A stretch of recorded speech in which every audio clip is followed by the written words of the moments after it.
યુવા આદિવાસી નેતા ચૈતર વસાવા અનેક વખત આદિવાસીઓના મુદ્દાને લઈને મેદાન આવતા હોય છે। આ બધાની વચ્ચે આદિવાસીઓ સાથે જે અન્યાય થઈ રહ્યો છે તેને લઈને ચૈતર વસાવા ફરી એક વખત મેદાન આવ્યા છે। એટલું જ નહીં, તેમના દ્વારા કહેવામાં આવ્યું છે કે હવે આદિવાસી સમાજને એક થવાની જરૂર છે।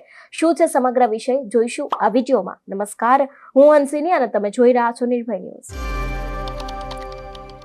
ગુજરાતના આદિવાસી વિસ્તારમાં કેટલો વિકાસ છે તેના વિશે તો સૌ કોઈ જાણે જ છે। અત્યારે હાલ આદિવાસીઓના વિકાસને લઈને અથવા તો પછી આદિવાસીઓ સાથે જે અન્યાય થઈ રહ્યો છે તેને લઈને અત્યારે હાલ અનેક એવા કિસ્સાઓ, અનેક એવી ઘટનાઓ આપણે જોતા આવ્યા છે। આ બધાની વચ્ચે આદિવાસી સમાજ સાથે જે અન્યાય થઈ રહેલો છે તેને જ લઈને ચૈતર વસાવા મેદાન આવ્યા છે। સૌથી પહેલા તો એમને જ સાંભળીએ કે તે આ વિષયને લઈને શું કહી રહ્યા છે। આ પૃથ્વી પર માનવ સભ્યતાની શરૂઆત થઈ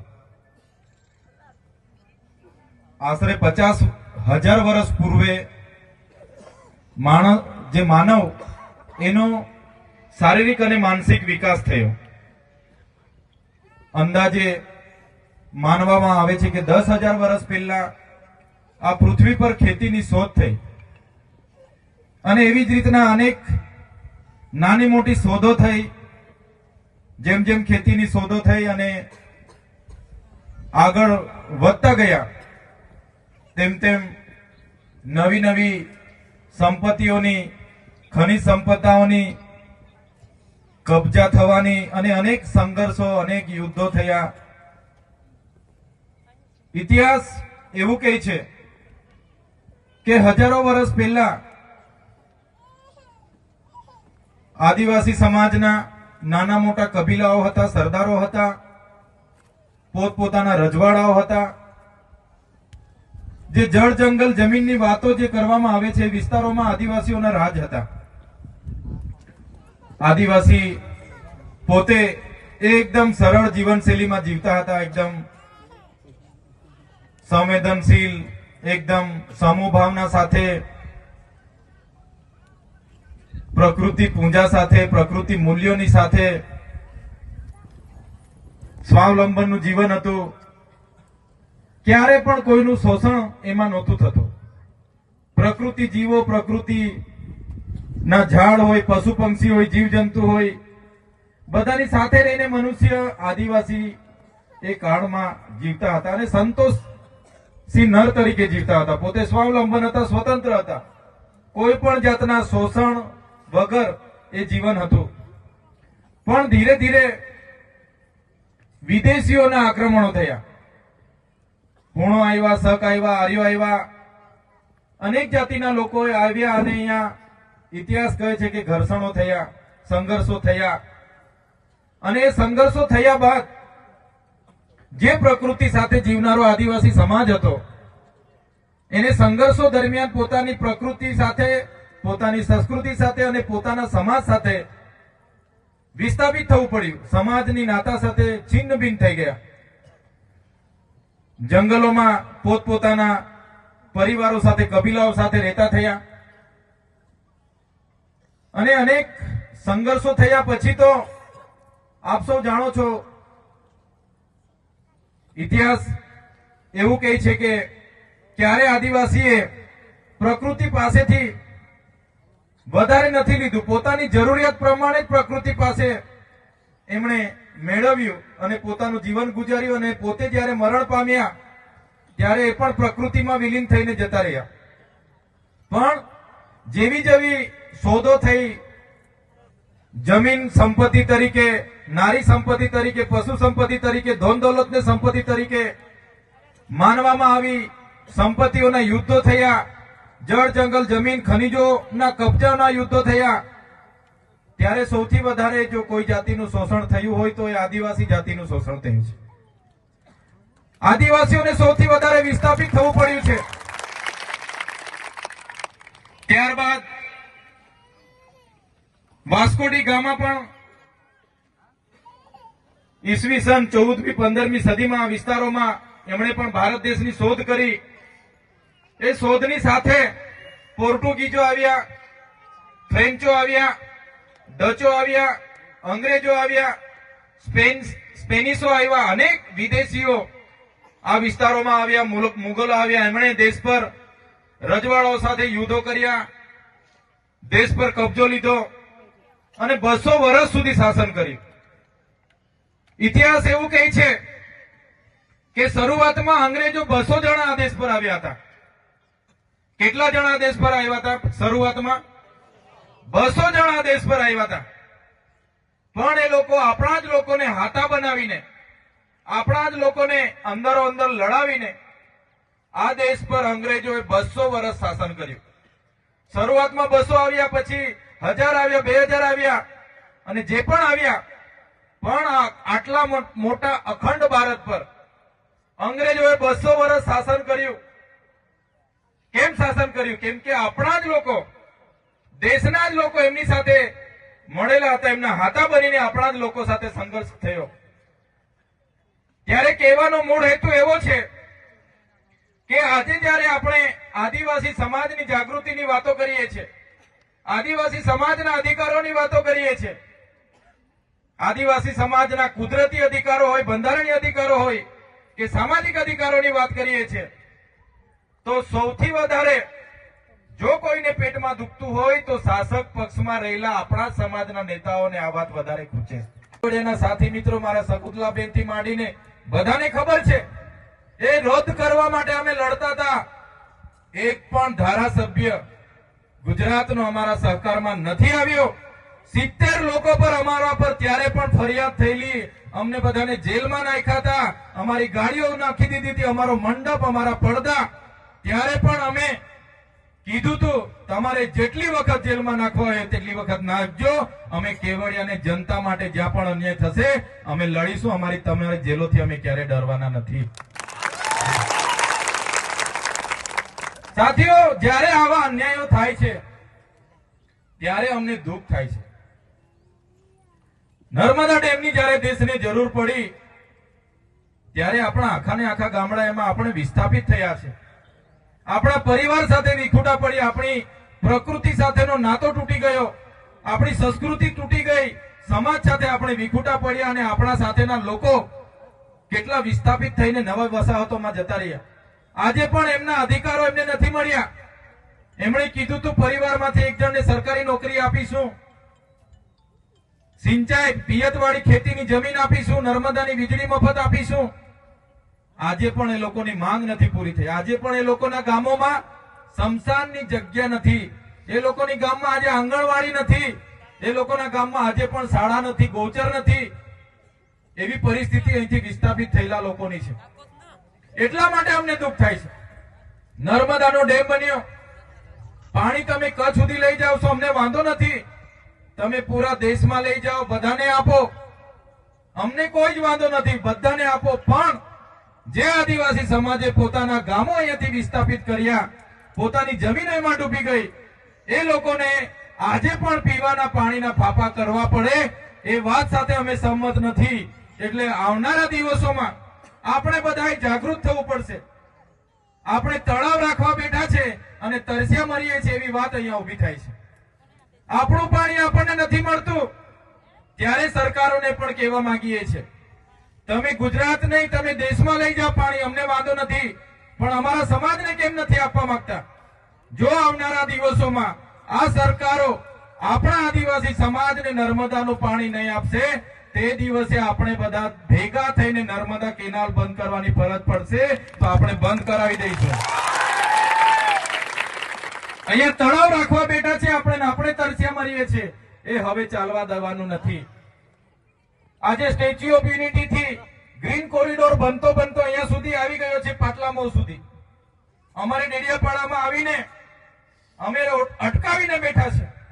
અમે સરકારને કીધું વિકાસ સાથે અમે સહમત છે, પણ તમારા રોડમાં અમારા ખેડૂતને શું વળતર મળવાનું છે? અમારા ખેડૂતનું મવડો જાય, આંબો જાય, જે ઝાડ કપાશે એનું શું વળતર મળશે? કાચું ઘર પાકું ઘર જશે એનું શું વળતર મળશે? બોર જશે, કૂવો જશે એનું શું વળતર મળશે? જમીનનું શું વળતર મળશે? જે લોકો સનત મળી છે, જંગલની જમીન ખેડી ખાય છે લેવલિંગ કરીને, એમને શું વળતર મળશે?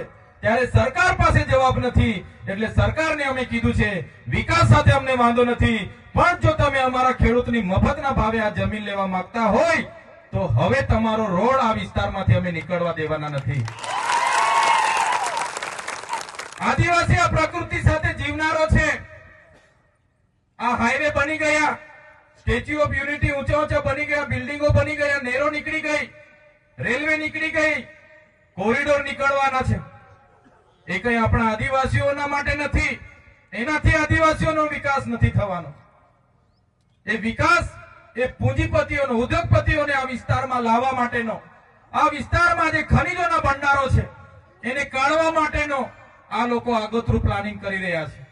તો સાથીઓ, આજે તમે કેવડિયાવાળા એકલા નથી. આજે કેવડિયાવાળાની વારી છે, કાલે માલસામોટવાળાની પણ વારી આવવાની છે, દેવમોગરાવાળાની પણ વારી આવવાની છે, છોટાઉદેપુરવાળાની પણ વારી આવવાની છે. આદિવાસી વિસ્તાર જ હવે બચ્યો છે. બધાની નજર આપણા વિસ્તારો પર છે. જો આજે આપણે જાગીશું નહીં, આવનારા દિવસોમાં તમામ આદિવાસી વિસ્તાર 10 થી 15 વર્ષમાં પતી જવાનો છે. તમે યાદ રાખજો. એટલા માટેની આજે આ જનજાગૃતિની મીટિંગ છે કે આપણે હવે જાગી જવાનું છે. ક્યાં સુધી આપણે વિકાસના નામે આપણી પાસે મફતના ભાવે જમીનો લે છે. આજે સ્ટેચ્યુ ઓફ યુનિટીની વાત આવે, આ ગામથી સ્ટેચ્યુ ઓફ યુનિટી સામે દેખાય છે. અમે પીપળી ખેતર ફળિયામાં હમણાં જઈને આવ્યા, જ્યાં ગાડી નથી જતી, જ્યાં વિશ્વની સૌથી મોટી પ્રતિમા હોય, વિશ્વના ટુરિઝમો આવતા હોય, અને સરકારો આ સ્ટેચ્યુ ઓફ યુનિટીના નામે, નર્મદા ડેમના નામે પૂરા દેશમાં ચૂંટણી લડીને જીતતી હોય, અને એનાથી 5 કિલોમીટરના ગામમાં, 10 કિલોમીટરના ગામમાં રોડ ના હોય. આનાથી દુઃખની વાત તો બીજી શું હોઈ શકે? વિસ્તારમાં આપણા સમાજને જ્યારે અમે જાગૃત કરવાની વાતો કરીએ છીએ, તો કોઈ બીજી જાતિના લોકોને પેટમાં દુખતું નથી. ચાહે કોઈ પણ જાતના હોય, કોઈનું સ્ટેટમેન્ટ આ જનજાગૃતિ વિરોધમાં આવતું નથી. એ લોકોનું પણ સમર્થન રહી છે. એ લોકો પણ કહે છે કે ભાઈ આદિવાસીઓને પણ સમાનતાની ધારામાં લાવો. કોઈ પણ કાસ્ટના લોકો આપણા અધિકારો છીનવવાની વાત નથી. એ લોકો કહે છે કે સમાનતાની ધારામાં લાવો. પણ સૌથી વધારે જો પેટમાં આપણા જનજાગૃતિના કાર્યક્રમના લીધે કોઈને થતું હોય તો આપણા સમાજના લોકો જે વર્ષોથી સત્તા ભોગવે છે એમને ચિંતા છે કે કાલે ઉઠીને અમારી સત્તા જતી રહેશે. એટલા માટે એ લોકો આપણા વિરોધમાં આપણને ખોટા ચીતરવાની વાત કરે છે. આપણે સામાજિક અધિકારો માંગીએ છીએ, કુદરતી અધિકારો માંગીએ છીએ, બંધારણમાં આદિવાસીઓને મળેલા અધિકારો માંગીએ છીએ. ત્યારે એ લોકો કહે છે કે આ તો જાતિવાદી કરે છે, આ લોકો પ્રાંતવાદી છે, અલગતાવાદી છે, આ લોકો નક્સલવાદી છે, આ લોકો છેતરવાની કર્યા છે. એ આપણા નેતાઓ જ આપણા લોકોને ભ્રમમાં નાખે છે. આ કોઈ છેતરવાની વાત નથી. જ્યારે અમે ધારાસભ્ય પણ નહોતા, અમારી પાસે કોઈ પદ પ્રતિષ્ઠા પણ નહોતી, ત્યારે સૌથી પહેલા જ્યારે આ વિસ્તારોમાં ફેન્સિંગ વાળની કામગીરી ચાલતી હતી અને આપણી મા બેટીઓને કેવડિયામાં જ્યારે દંડાવાળી થતી હતી, ત્યારે કેવડિયાના લોકો સાથે સૌથી વધારે પહેલા જો કોઈ આવીને ઉભું રહ્યું હોય તો એ ચૈતરભાઈ વસાવા અમારી ટીમ ત્યાં હતી. એના તાજના સાક્ષી શકુંતલાબેન છે, પૂછી જો. આથી 6-7 વર્ષ પહેલાની વાત છે. અમે તો ક્યારે કેવડિયામાં ચૂંટણી લડવા માટે નથી આવતા, અને અમે ભવિષ્યમાં બી, હું કે મારો પરિવાર અહીંયા ચૂંટણી નથી લડવાનો. છતાં કેવડિયામાં મા બેટીઓ સાથે દંડાવાળી આ પોલીસ એમની એસઆરપી કરી રહી હતી. ત્યારે અહીંથી ચૂંટાયેલા શાસક પક્ષના કે કોઈ પણ વિપક્ષના એક પણ નેતા આપણા કેવડિયાના પ્રજાની વચ્ચે આવીને ઉભા નથી રહ્યા. ત્યારે અમે કેવડિયાથી 26 કિલોમીટર પદયાત્રા લઈને કલેક્ટર કચેરીએ ગયા હતા અને કલેક્ટરને ચીમકી આપી હતી કે અમારા કેવડિયાવાળા એકલા નથી. જે દિવસે અમારા કેવડિયાવાળાને હવે પછી જો તમે હેરાન કરશો તે દિવસે આખા દેશના આદિવાસીઓને અમે અહીંયા ભેગા કરીશું અને તમારી સામે ઉતરીશું. આ અમારી કેવડિયાની ચીમકી હતી. તમે આજે પણ યુટ્યુબ પર સર્ચ કરીને જોઈ શકો છો. કલેક્ટર કચેરીનું સામેનું મારું ભાષણ તમે જોઈ શકો છો. એ સમય હતો જાન્યુઆરીની 2019 નો સમય હતો. 28 જાન્યુઆરી 2019 નો એ સમય હતો. અને 2 ને 3 દિવસે 1લી કે 2જી જાન્યુઆરીએ મને પાછા કરવામાં આવ્યા હતા. સાથીઓ, મારે કોઈ 2 નંબરના ધંધા નથી કે મારે કોઈ સાથે જમીનના ઝઘડા નથી. છતાંય કેવડિયાના આંદોલનના ખાતર મને પાછા કરવામાં આવ્યા અને 94 દિવસ રાજકોટ જેલમાં મને રાખવામાં આવ્યો હતો. 94 દિવસ અને એવી પરિસ્થિતિમાં રાખવામાં આવ્યા હતા કે આ વિસ્તારના લોકો એવું કહેતા હતા, અમારા ડેડિયાપાડા હોય કે કેવડિયા હોય કે રાજપીપળા હોય, પોલીસ વિભાગના લોકો કહેતા હતા, અમારા લોકો મને કહેતા હતા, મારા પરિવારના લોકો પણ કહેતા હતા કે હવે આપણે જેલ નથી બેઠવું, આપણે લોકો માટે લડીએ છીએ તો આપણે બેઠવું પડે છે, પણ હવે આપણે બધા રાજનીતિ નથી કરવી, તમે બધું છોડી દો, આપણા પરિવાર સાથે શાંતિથી જીવીએ. છતાં ચૈતરભાઈ વસાવાએ જેલમાંથી આવીને પણ કેવડિયાના લોકોની લડત નથી છોડી અને કેવડિયા લોકો સાથે અમે ફરી પણ મળ્યા હતા.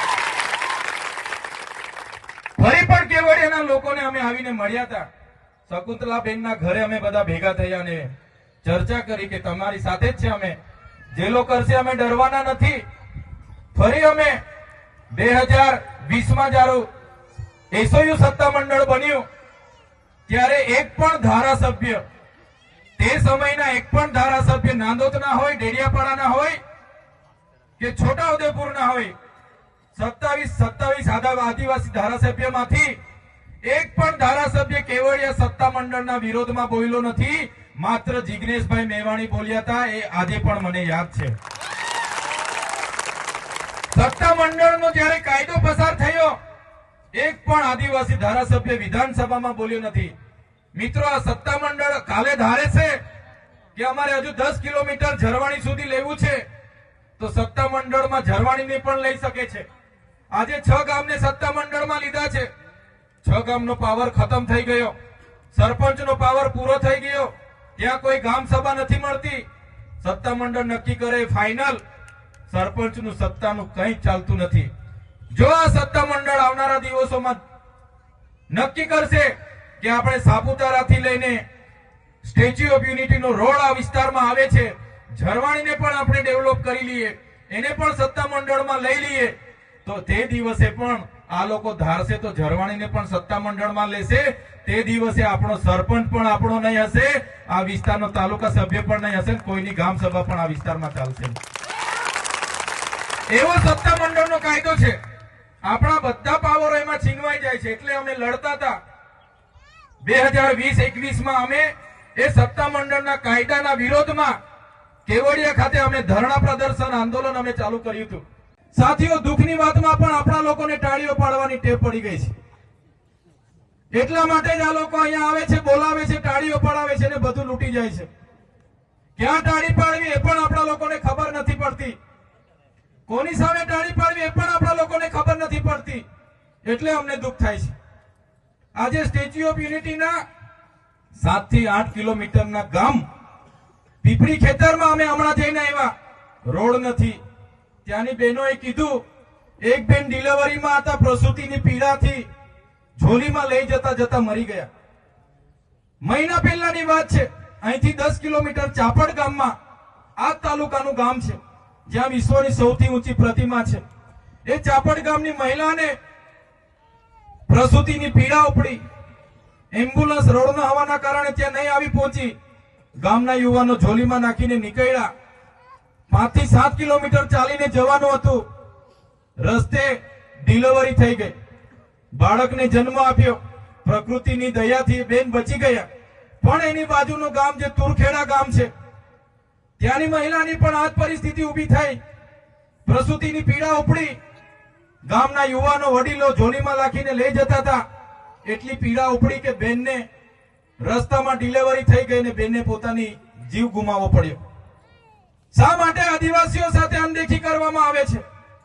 મોટી મોટી સમાનતાની વાતો થાય છે, પણ વરવી વાસ્તવિકતા એવી છે કે દેશના આઝાદીના 78 વર્ષ પછી પણ અમારી જમીનો સંપાદન થઈ, એનું વળતર નથી મળ્યું. વિસ્થાપિતોને એની માંગો નથી પૂરી થઈ.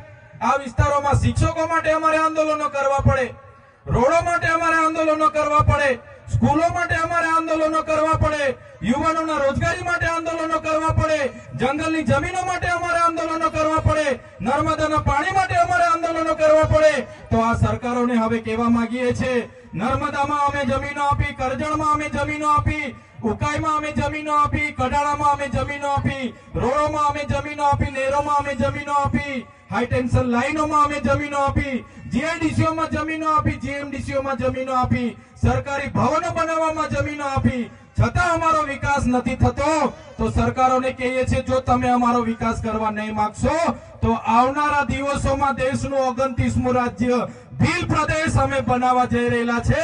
એની રાજધાની અમે કેવડિયા બનાવીશું. અમને અલગ 29મું રાજ્ય અમારું સ્વતંત્ર આપી દો. એની રાજધાની અમે કેવડિયા બનાવીશું. અમારી પાસે આટલું બધું પાણી છે, એની રોયલ્ટી છે. વીજળી ઉત્પન્ન થાય છે, એની રોયલ્ટી આવે છે. અમારે ત્યાં લિગ્નાઇટની ખાણો છે, રેતીની ખાણો છે, યુરેનિયમની ખાણો છે. અમારે ત્યાં ભૂગર્ભમાં એટલા બધા ખનિજો છે, જળ છે, જંગલ છે, જમીનો છે. અમને અલગ સ્વતંત્ર આદિવાસીઓનું સ્વાયત્ત રાજ, અમને અલગ ભીલ પ્રદેશ રાજ્ય આપો. અમે અમારો વિકાસ કરી લઈશું. હવે તમારા ભીખની અમને જરૂર નથી. અમે ધરણાઓ કરીશું. ક્યાં સુધી અમારા જમીનોના વળતરો માટે ભીખ માંગીશું? ક્યાં સુધી લડેંગે જીતેંગે? ક્યાં સુધી જિંદાબાદ મુર્દાબાદ કરતા રહીશું? એટલે હવે જે પણ અમારી બાપ દાદાએ જીતેંગે લડેંગે કર્યું હશે, અમારા બાપ દાદાએ જે પણ ધરણા પ્રદર્શન કર્યા હશે, અમે હવે યુવાનો તૈયાર નથી. હવે સરકારને અમે સીધી ને સરળ ભાષામાં કહેવા માંગીએ છીએ, દેશનું 29મું રાજ્ય અમને ભીલ પ્રદેશ આપી દો. અમે અમારો વિકાસ કરી લઈશું. એની રાજધાની અમે કેવડિયા બનાવવા જઈ રહેલા છે અને અમારા સમગ્ર આદિવાસી સમાજનો અમે વિકાસ કરી લઈશું.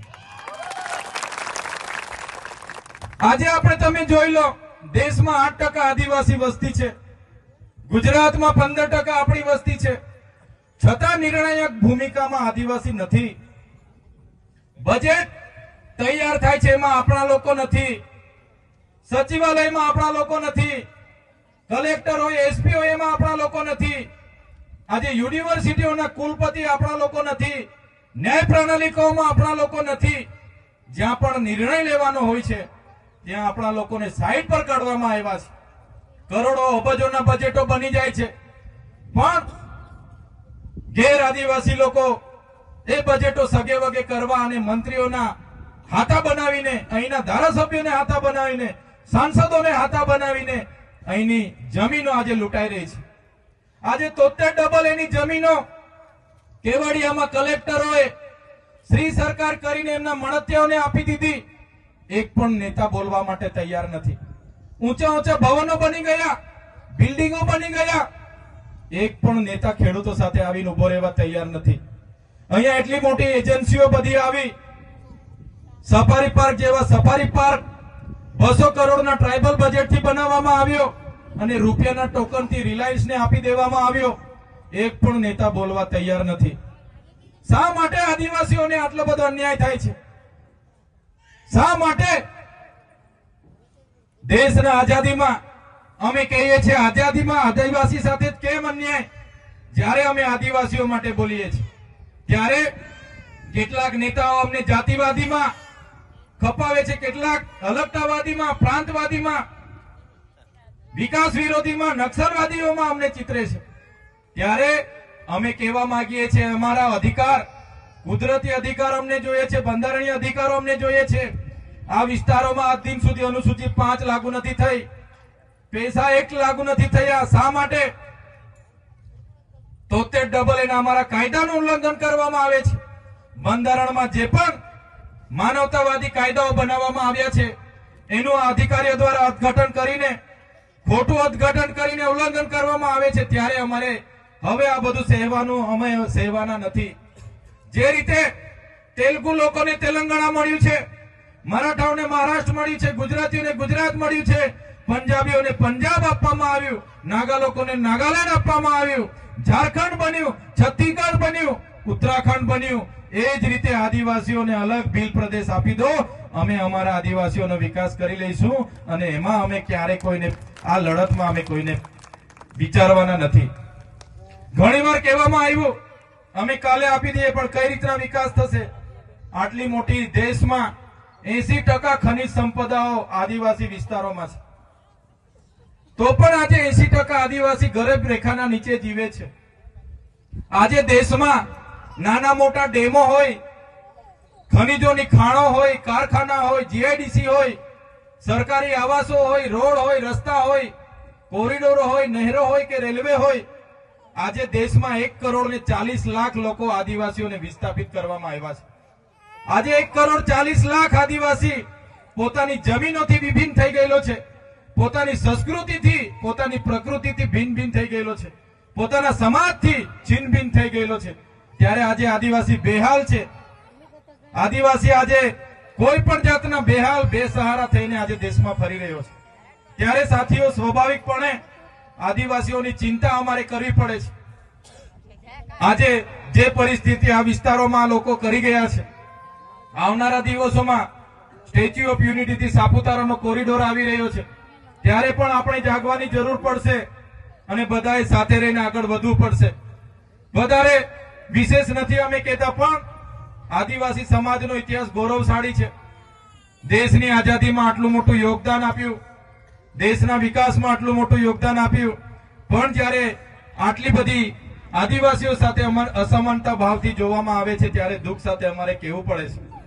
ત્યારે વધારે વિશેષ નથી કહેતા, સમય પણ ઘણો થયો છે, તમે પણ ઘણા સમયથી બેઠા છો, પણ જે પરિસ્થિતિ આપણી છે એમાંથી નીકળવા માટે આપણે બધાએ જાગવું પડશે. જે નેતાઓને આપણે ચૂંટીને મોકલીએ છીએ, ચાહે તાલુકા પંચાયતનો હોય, જિલ્લા પંચાયતનો હોય, ચાહે ધારાસભ્ય હોય કે સાંસદ સભ્ય હોય, એ આપણું પ્રતિનિધિત્વ ત્યાં વિધાનસભામાં કે સંસદ સભામાં કરતા નથી. એના કારણે જ આજે આપણે દુઃખી થયા છે. ત્યારે સાથીઓ, મૂળ વાત, આવનારા દિવસોમાં જે પણ ચૂંટણીઓ આવશે, એ ચૂંટણીઓમાં તમારું પ્રતિનિધિત્વ કોણ કરી શકે છે, તમારા માટે કોણ ગ્રાઉન્ડ પર અને સદનમાં બોલી શકે છે, એવા નેતાને તમે પસંદ કરીને જ આવનારા ભવિષ્યમાં આગળ મોકલજો. તો જ આપણા બધાનો કંઈક નિવાડો આવશે એવું માનું છું.